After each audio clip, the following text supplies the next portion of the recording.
Voici la description de l'un des défis juniors qui sera présenté à la finale provinciale de robotique pédagogique en avril 2016 sous la thématique des catastrophes naturelles.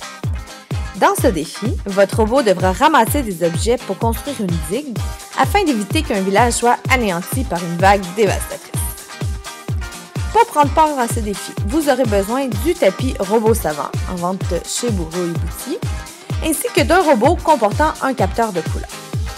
De plus, vous devrez construire 4 morceaux de digue, soit 3 de couleur bleue et 1 de couleur rouge. Les plans se trouvent d'ailleurs sur le site de Zone 01.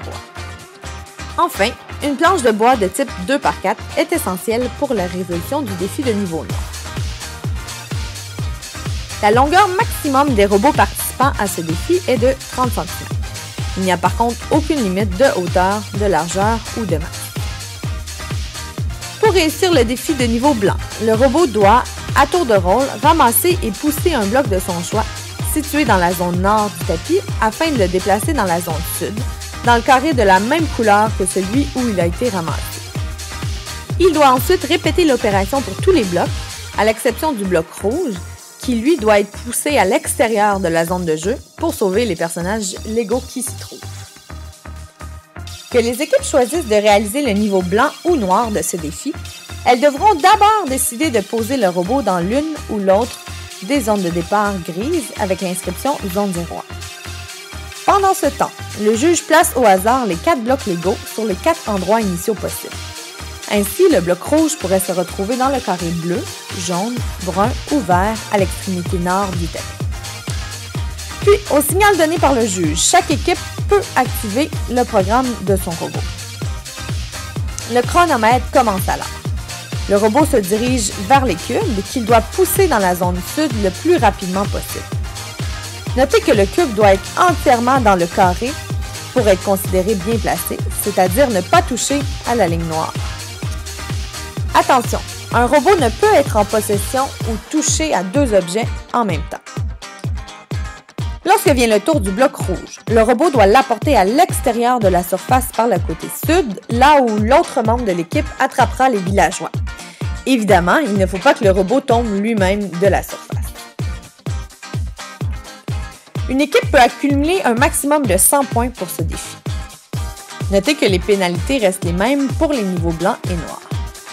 Donc, si on déplace un bloc de son endroit initial, on peut avoir 10 points par bloc pour un total de 40 points. Si on réussit à placer un bloc bleu au bon endroit, on a 10 points par bloc pour un total de 30 points.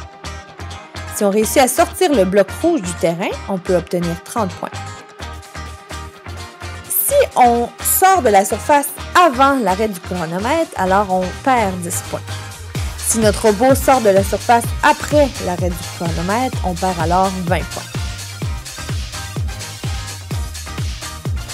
Pour ce qui est du niveau noir, le robot doit à tour de rôle soulever plutôt que pousser les blocs bleus et rouges situés dans la zone nord afin de les déplacer cette fois sur la poutre plutôt que de les déplacer dans les zones de couleur comme dans le défi de niveau blanc.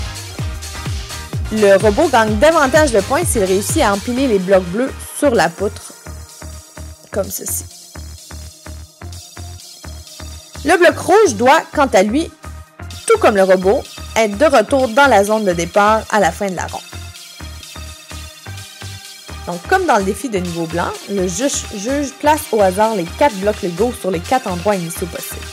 Puis, au signal donné par le juge, chaque équipe active le programme de son robot. Le chronomètre commence alors. Le robot se dirige alors vers les cubes qu'il doit soulever et déplacer sur la poutre le plus rapidement possible. Attention, tout comme dans le niveau blanc, un robot ne peut être en possession de ou toucher à 2 objets en même temps. Donc, il doit y aller bloc par bloc pour les déplacer sur la poutre. Et puis finalement, il doit ramener le bloc rouge dans la zone de départ. Une équipe dans le niveau noir peut accumuler un maximum de